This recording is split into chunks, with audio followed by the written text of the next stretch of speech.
গত এই কয়েকদিনে সবার নজর যেমন মহাকুম্ভে, আবারও একেবারে স্পটলাইটে আহিরিটোলা। কারণ গতকালই আহিরিটোলা ঘাটে একেবারে হাড়হিম করা কাণ্ড ঘটে।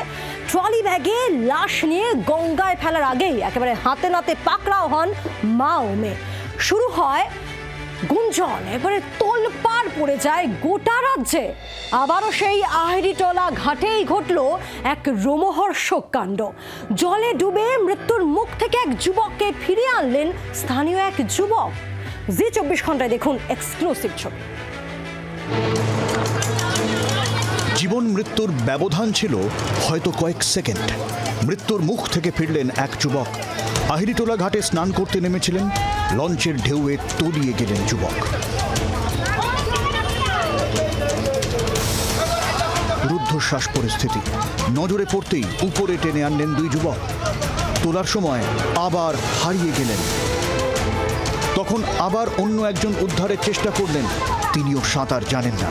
ডুবে যেতে যেতে হাত তুলে বাঁচানোর ইশারা। তাকেও চুল ধরে টেনে তুললেন একজন।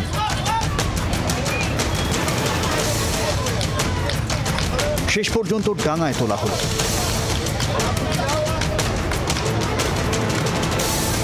উপর করে শুয়ে দিয়ে বের করা হলো। সাঁতার না জানা সত্ত্বেও শিবরাত্রির অমৃত যোগে স্নান করতে নেমে আহিরিটোলা ঘাটে আরেকটু হলেই তলিয়ে যাচ্ছেন একজন যুবক। এই যুবক সাঁতার জানেন না এমনটাই দাবি করছেন এই মুহূর্তে ঘাটে দাঁড়িয়ে থাকা অগণিত মানুষ। এবং সেই অবস্থায় তিনি জুতো পরে জলে নেমেছিলেন এমনটাও কেউ কেউ বলছেন।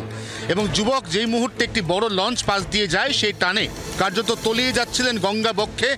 তাকে সঙ্গে সঙ্গে স্থানীয় কিছু যুবক তৎপরতার সঙ্গে জলে ঝাঁপ দিয়ে উদ্ধার করে আনেন। এই মুহূর্তে ঘটনাস্থলে এসেছে পুলিশ। ওই যুবককে পাম্প করে তার পেটের ভেতর থেকে জল বার করার চেষ্টা করছেন ওই স্থানীয় যুবকরাই। নাটকীয় পরিস্থিতিতে মৃত্যুর মুখ থেকে ফিরলেন বেলেঘাটার বাসিন্দা সুবোধ দাস।